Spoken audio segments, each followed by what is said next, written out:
प्राण क्या है। प्राणों प्राण और वाक वाणी, पहले बताया वाक ब्रह्म, वाणी ब्रह्म है, फिर कहा प्राण ब्रह्म है। तो क्या है, कहते हैं ये उत्कर्ष होता है। अग्नो प्रस्तावता सर्वे, जैसे अग्नि में कोई चीज़ डालो तो धुआं बनकर ऊपर को उठती। तो ओम इत्ते तदक्षरम उद्गीतम उपासीतो, यही पहला मंत्र है छांदोग्य उपनिषद का। यानी ओम जो है ये उद्गीत विद्या है। उद्गीतम इसका अर्थ है बहुत बड़ा। तो ये इसकी उपासना करने वालों के प्राण ऊपर को जाते हैं। और प्राण ही जो प्राणो वही ब्रह्म, इसमें और सब चीज़ें ब्रह्म नहीं है। यानी भागवत में दूसरे तीसरे स्कंद में बहुत अच्छा विवेचन है। नोदतिष्ठत् तदा विराट, ये विराट जब हुआ तो सहस्त्र शीर्षा पुरुषः सहस्राक्षः सहस्त्रपात, हजारों हजारों हाथ नेत्र सब थे। तदंडम उदके शयन, वो उसी जलारणों में पड़ा हुआ था, बहुत दिनों तक पड़ा रहा। कुछ समय के बाद दैवाच्छुभित धर्मेण्याम, दैव से प्रेरित होकर के सत्व रजस तमो गुणात्मक धर्म में, ध्यान दीजिए, सत्व गुण रजोगुण तमो गुणात्मक जो धर्म है, यानी तीनों धर्मों में दैवाच्छुभितम, क्षोभ पैदा हुआ। एक आंधी आई, तूफान हुआ। तो जब तूफान हुआ, किसी समय ब्रह्मांड में, इस अपने ब्रह्मांड में बहुत बड़ा तूफान आया था। इतना बड़ा तूफान आ गया कि सूर्य अपने रथ से बाहर हो गए, चंद्रमा अपनी जगह से बाहर हो गया, तारागण वहाँ से खिसक करके नीचे आने लग गए और धरती उलट गई, समुद्रों का उत्क्रमण हो गया। तो ब्रह्मा जी के पास सब रोते हुए सब के सब देवगण सब गए। तो उन्होंने कहा कि इसको तो हमारी समझ में नहीं आ रहा, ये क्यों हो रहा है। विष्णु भगवान के पास दौड़े तो विष्णु भगवान ने कहा इस समय पर ये कोई कुछ नहीं होगा, लेकिन उन्होंने माँ का स्मरण किया। तो भगवती राजराजेश्वरी ललिताम्बा ही बगला के रूप में, बगला मुखी के रूप में सौराष्ट्र देश में एक तलैया में पानी भरा हुआ था। एक छोटी सी 2 बरस की कन्या उसी में पानी खेलने लग गई, ऐसे ऐसे पच पच पच, और बड़ी तेज तूफान उठानी। तो उसने देखा यूँ, तो बगला पक्षी इव मुखम जस्या, तो बगला पक्षी के समान मुंह बना करके और सारे उसको तूफान को पी गए और सब स्वस्थता हो गई। वही मंगलवार का दिन था, चतुर्दशी थी, अर्धरात्रि का समय था, वही उनकी उत्पत्ति मानी जाती है। यही पूरा कथा है। तो शंकर जी के पास दूसरी कथा में आता है कि शंकर जी के पास पार्वती जी बैठी हुई थी। उन्होंने कहा कि हमको बड़ी भूख लगी। तो शंकर जी कहते हैं यहाँ तो कुछ नहीं, सब निराकार है, कुछ है नहीं, पदार्थ तो है नहीं, साकार होते तो सब पदार्थ होता। हम लोग निर्गुण परे ब्रह्म में बैठे हैं। क्या हमको बहुत भूख लगी, तो बहुत जोर करके वो पकड़ करके शंकर जी को खा गई। जब शंकर जी को खा गई तो वही शीतला देवी जो निकलती हैं, वही सब फोड़े सब जगह से निकल आए। तब शंकर जी ने उनका समन किया। इतने शंकर बाहर निकल करके फिर ऐक्य हो गए। इस तरह से बगला की उत्पत्ति हुई। ये दूसरी कथा। ऊपर प्रथम कथा मुख्य रूप से वही है। इसी को स्वामी जी ने वालों ने अपने बगला रहस्य में इसको लिखा। तो इस प्रकार से क्षोभ पैदा होते हैं। कहाँ से होते हैं? दैवात। तो जब क्षोभ पैदा हुआ तो सतोगुण रजोगुण तमोगुण तीनों टकराए आपस में। तो टकराने पर सबसे पहले 5 ज्ञानेंद्रियां पैदा हुई। आँख पैदा हुई तो वह रूप देखने लग गया। तो आँख के देवता जो थे सूर्य, वो आँखों में आ गए। नाक पैदा हुई तो नाग के देवता अश्विनी कुमार नाकों में आ गए, वाणी पैदा हुई। तो इसके देवता अग्नि देवता स्वयं मुख में आकर बैठ गए, कान पैदा हुए। तो श्रोत्र के देवता दिशाएं, तो वो दिशाएं यानी वायु, वो कान में आकर के, वायु देवता के वो कान में आकर बैठ गए। लेकिन नोदतिष्ठत तदा विराट, फिर भी ये शरीर उठा नहीं। सूरज आ गए तब भी नहीं उठा। हाथ के देवता इंद्र थे, इंद्र हाथ में आकर बैठ गए तब भी ये उठा नहीं शरीर। पैरों के देवता विष्णु भगवान थे, विष्णु पैरों में आ गए बैठ गए, फिर भी नहीं उठा। नोदतिष्ठत तदा विराट, नोदतिष्ठत तदा विराट, यही कहते चले गए 5-7 श्लोक में। फिर अंत में बताया कि जिस समय पर प्राण पहुंचा इसके भीतर, तो जब प्राण यहाँ पहुंचा, वायु अपान उदान व्यान समान, तो प्राण वायु जिस समय पर पहुंची तो उदतिष्ठत तदा विराट, तो उसी समय उठकर खड़ा हो गया। तो इसके सहस्त्र शीर्षा पुरुषा सहस्राक्षा सहस्त्रपात सबू मिग्वम सर्वतस्पृतवात् ततिष्ठत् दशांगुलम पुरुष एवेदग्वम सर्वम यद्भूतम यच्च भाव्यम उतामृतत्वस्य सानो जदन्नेनातिरोहति। ये सब के सब पैदा हो गए। और फिर आगे की कथा तो बहुत मंत्र शास्त्र है, पूरा स्वरूप सूत्र ही है। तो इसमें प्राण ही जो है मुख्य रूप से जीव है। जीव जो है प्राण है, और प्राण है वायु। प्राण वायु थोड़ा ही नाक बाहर निकल गई, मृतक हो गया। प्राण वायु भीतर है तब तक जीवन है। और 5 वायु जो है वो चलती रहेंगी। मरने के पश्चात भी व्यान वायु थोड़ी देर इसमें रहती।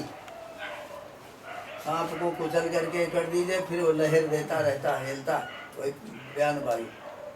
ऐसे सबके शरीर में वायु रहती व्यान, लेकिन प्राण चला जाता। तो प्राणो वही, प्राण ही जब मुख्य है तो प्राणोपासना उपनिषद में बहुत अच्छा विषय है, ये आगे उठाया है। फिर खोज करते करते करते बहुत हो गए। आगे चल करके नारद जी का संवाद है कि पहुँचे सनकादिकों के पास में, उन्होंने कहा सोहम भगवा कथम शोकान पारम गमिष्यामि, भगवान मैं शोकों के पार कैसे जा सकता हूँ। नारद जी आपको शोक है क्या? क्या क्या आप जानते हो? कितनी विद्याएं आपको मालूम है? तो गिनाते रहे 77 विद्या की ज्ञाता। भूत विद्या, वर्तमान, भूतकाल, भविष्यकाल, खनिज विद्या, जल विद्या, वास्तु विद्या, अग्नि विद्या, आकाश विद्या, विशस्त्र विद्या, अस्त्र विद्या, सब बता। मंत्र, उन्होंने कहा मैं मंत्र वेदता हूँ, लेकिन मैं ब्रह्म वेदता नहीं हूँ। मंत्र वेदता हूँ, ब्रह्म वेदता नहीं। सोहम भगवान कथन शोकान पारम गमिष्यामि, तो प्रभु मैं शोकों के पार कैसे जा सकता हूँ? बड़ा भारी आपको शोक है, कहीं कोई रास्ता नहीं मिल रहा। तो सनकादिकों ने कहा कि हाँ है। तरत शोक आत्मविद, ये श्रुति वेद कह रहा है कि आत्मविद आत्मज्ञानी शोकों को तर जाता है। तो उन्होंने कहा फिर तर ही आत्मा का, तो आत्मा क्या है? कहते हैं ये तो मन का कार्य है, ये बुद्धि का कार्य है, ये अहंकार का कार्य है, ये चित्त का कार्य है। ये सब बताते बताते सब वर्णन कर गए, लेकिन अभी खोज नहीं हुई आत्मा क्या है। तो बताया कि प्राण ही आत्मा है, यानी प्राण वायु का हम नियंत्रण कर लेते हैं। तो इसके आगे भी और कुछ है। हाँ, इसके आगे भी कुछ है। तो क्या है वो आगे? इसके अंदर, इसके आगे फिर धैर्य जो है वो आत्मा है। अच्छा, धैर्य की व्याख्या हो गई। कह और इसके आगे भी कुछ है। कह इसके आगे स्मृति आत्मा है। स्मृति जब हो गई तो कहा और इसके आगे कुछ है, तो कहते हैं हाँ, इसके आगे जो है वो भूमा, वो आत्मा भूमा है। भूमा है क्या? जो भाई भूमा तत् सुखम नाल पे, जो भूमा है उसी में सुख है। उसी में ब्रह्म है और इस अल्प में नहीं है। तो भूमा क्या है? यत्र नान्यत पश्यति नान्यत शृणोति नान्यत विजानाति तदेव भूमा। जहाँ जाए करके ना अन्यत पश्यति, कुछ देखता नहीं है और बाहर बाकी कुछ सुनता नहीं है, देखना सुनना और जानना विचार करना सब समाप्त हो जाता है। यदा पंचावतिष्ठन्ते ज्ञानानि मनसा सह बुद्धिश्च निविचेष्टेति ताम आहुः परमं गतिम्। परम गति किसको कहते हैं? जहाँ आपकी ये 5 ज्ञानेंद्रियां शांत हो जाएं, 5 शांत हो जाएं बिल्कुल। इनके द्वारा प्राप्तव्य जो है वो संसार ही है, पर ब्रह्म परमात्मा नहीं है। तो जैन रूपम रसम गंधम पंचदशी में आया है, पंचदशी वेदांत का ग्रंथ है विद्यारण्य का। जैन रूपम रसम गंधम शब्दस्पर्शम विजानाति, जिसके द्वारा शब्द को सब स्पर्श को रूप को रस को जानता है, तदेव भूमा, वो भूमा है। जो वही भूमा तत्सुखम न अल्पे, जो भूमा है। तो भूमा ज्ञान के प्राप्त करने के लिए हम लोग प्रयत्नशील हैं और अभी तक भटक रहे हैं।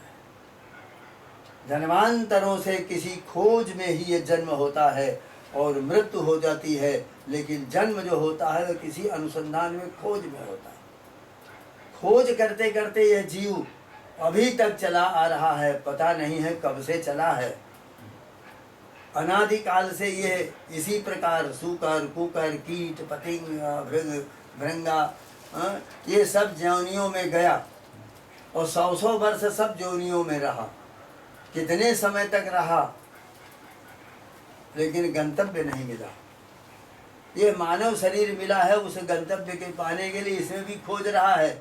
लड़का मिल गया, स्त्री मिल गई, विद्या मिल गई, भाषाएं मिल गई, घर मिल गया, जमीन मिल गई, सब कुछ मिलता चला जा रहा है और अंत में मृत्यु से भी भेंट हो जाती है। लेकिन गंतव्य क्या है इसका सोचना। तब से पड़ा हूँ भव सिंधु में उबारो नाथ, हम हुए जीव हुए हमसे हजारों हुए, कैसी ये मधुर विडम्बना है निहार लूं। तब से पड़ा हूँ भव सिंधु में उबारो नाथ। भक्त जो है भक्ति के आवेश में प्रभु से इस तरह की बात कहता है। हम हुए जीव हो गए, न मालूम कब से हुए हम, और इसको हमारा गंतव्य नहीं मिल रहा। जस्मिन विज्ञाते सति सर्वम विज्ञातम भवति, जस्मिन जिज्ञासितव्ये सति सर्वम जिज्ञासितव्यम भवति। जिस वस्तु के जान लेने से सब जाना हुआ हो जाता है और जिस वस्तु के मान लेने से सब माना हुआ हो जाता है। तम कथम केन विजानीयात्, उसको हम किसके द्वारा जाने? द्वारा नहीं मिल रहा। द्वारा नहीं मिला तो ऋषभ देव जी कह रहे हैं, यही आकर के बिठूर ब्रह्मावर्त में गुरुर न सत्यात् स्वजनो न सत्यात् नमो चयेत जा समुपेत मृत्युम। सामने आने वाली मृत्यु से जो छुटकारा नहीं दिला पाता, वो गुरु गुरु नहीं है, माता माता नहीं, पिता पिता नहीं, स्वजन स्वजन नहीं। सबों का परम तात्पर्य है एकमात्र जिस जीव का कल्याण हो, अर्थात ये इन सांसारिक जन्म मृत्यु के बंधन से मुक्त हो। इससे वो मुक्त नहीं हो पाता। इसीलिए योग का सहारा लेता है। चित्त वृत्ति निरोधा, चित्त की वृत्तियों का निरोध योग है। लेकिन मालूम कितने चित्त की वृत्तियों का निरोध कर डाला, फिर भी निरोध नहीं होता। तो इसीलिए इस मत का खंडन कर दिया वेदांत ने। अब पतंजलि आ गए, पतंजलि का मत हुआ इसी तरह से, तो उनके मत का भी खंडन कर दिया। फिर आ गया आपके कपिल देव जी का सांख्य दर्शन, तो उनका न सांख्यम, सांख्य जो बतला रहा है वो भी हमारा लक्ष्य नहीं है। पतंजलि जिसको कह रहे हैं वो हमारा लक्ष्य नहीं है। चारवाक जिसको कह रहा है वो हमारा लक्ष्य नहीं है। ऋषभ देव जो कह रहे हैं जैन आदि मीमांसक, वो हमारा लक्ष्य नहीं है। हमारा लक्ष्य क्या है? जस्मिन विज्ञाते सत सर्वम विज्ञातम भवति। वो कौन वस्तु है जिसको जान लेने से सब जाना हुआ हो जाता है? उसमें आया, बहुत बढ़िया आख्यान है महाभारत में। एक बालक ऋषि कुमार गुरुकुल में पढ़ रहा था और पढ़ करके वहाँ से निवृत्त होकर अपने घर में आया। तो पिताजी बैठे जप कर रहे थे, तो वह बड़े एक ऊंचे पत्थर के ऊपर बैठ गया ऐसे ध्यान लगा करके। और पिताजी देख रहे कि ये आया है, प्रणाम तक भी नहीं किया। इतने दिनों 25 वर्ष ब्रह्मचर्य आश्रम में रहा गुरुकुल में, और ये क्या सीख करके आया। तो कुछ देर में जगे तो कहा, बेटा वो कौन सी चीज है जिसको तुम जान करके आ गए हो, अब तुमको जानना शेष नहीं। वो कौन वस्तु है जिसको तुम मान करके आ गए हो, अब तुमको कुछ मानना शेष नहीं है। पिताजी हम तो कुछ नहीं जान के आए, तो इतना तुमको अभिमान कैसे हो गया। ये अभिमान तुम्हारा वहाँ भी रहा होगा, यहाँ तक साथ ही साथ आया। जब तक यह अभिमान नहीं जाएगा तब तक उस ज्ञान के पास तुम पहुँच नहीं सकोगे। वो सत्संग जब तक देहाभिमानी गलिते, देह का अभिमान गलित हो जाए दिख जाते परमात्मा ने। तो गंतव्य के बारे में चर्चा फिर कभी होगी। गंतव्य के बारे में चर्चा फिर अभी गंतव्य के बारे में चर्चा होगी। वो पद उसने जो सुनाया था ना, चलाना पुणे यस असीम सागर को लेकर लघु तनु तरणी, पर न पार कर सका अभी तक तू जीवन की भी बैतरणी। श्वासों का ये ताना बाना कितना कच्चा कितना नश्वर, जिससे बुना गया है प्राणी तेरे लघु जीवन का अंबर। नियति नेमिका चक्र सनातन चलता ही रहता है प्रतिपल, क्या तू उसको रोक सकेगा, अरे कहाँ तुझ में इतना बल। क्यों होकर सीमित, तू सीमित है, आँख सीमित है, कान सीमित है, नाक सीमित है, हाथ सीमित है, पैर सीमित है, खून भी सीमित है, मज्जा भी सीमित है, सब जो विद्या मिली है वो भी सीमित है। तो होकर सीमित इस असीम से आज चला तू होड़ लगाने, और नित्यता का कवच पहन कर विभुता पर अधिकार जमाने। अनित्यता का कवच पहनकर, ये देश हमारा है, ये गांव हमारा है, ये घर हमारा है, ये नगर हमारा है, ये भोजन हमारा है, यही करना। तो अनित्यता का कवच पहनकर विभुता पर अधिकार जमाने। हुए यहाँ अंतर्हित कितने तुझ जैसे इन 4 क्षणों में, अरे देख वो राख पड़ी है तेरी ही तो धूल कणों में। वे जो इसको नित्य समझ कर बनवा गए बड़ी मीनारें, उनके अरमा उन्हीं कंकणों में अब करते हैं चीत्कार। ओ वरे देख हो गया धराशायी उस गढ़ का आज कंगूरा, और सुवर्णमय मुकुट सहित है वो कपाल भी चूरा चूरा।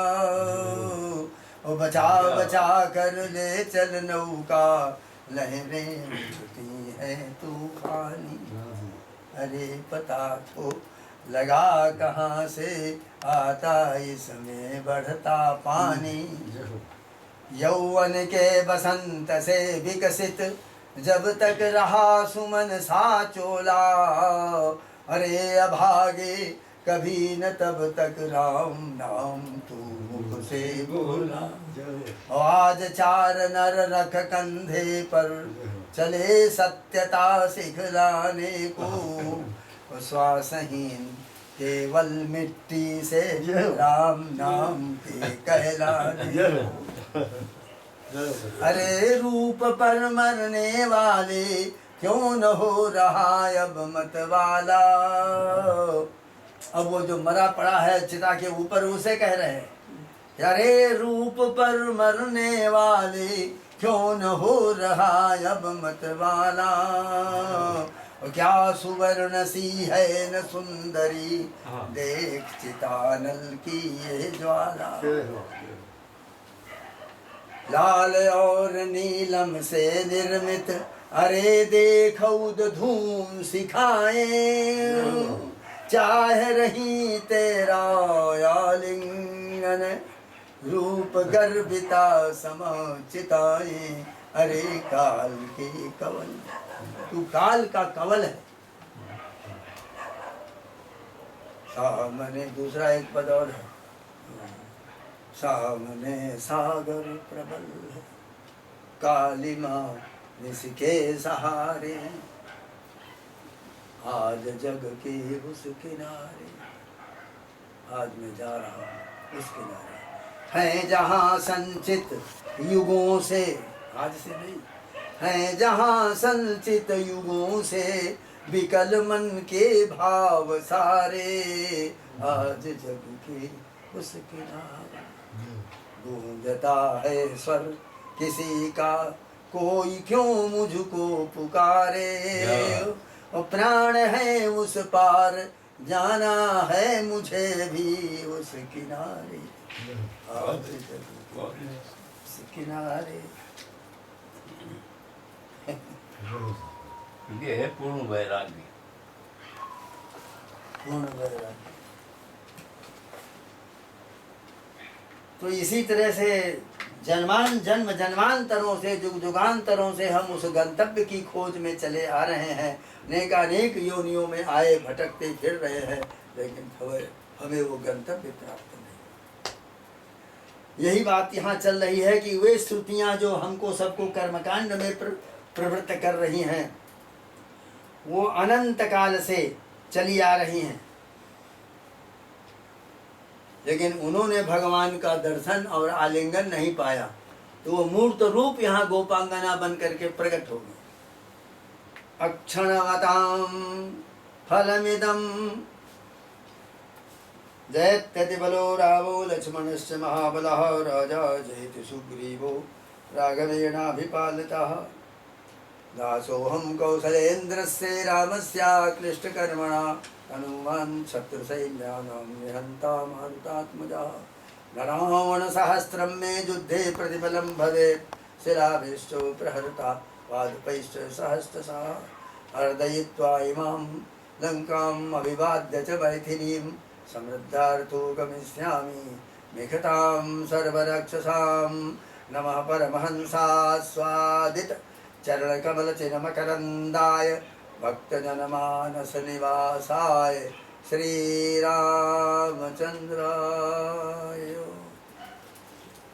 कृष्णाय वासुदेवाय हरदे परमात्मने प्रणतक्लेशनाशाय श्रीकृष्णाय नमो नमः।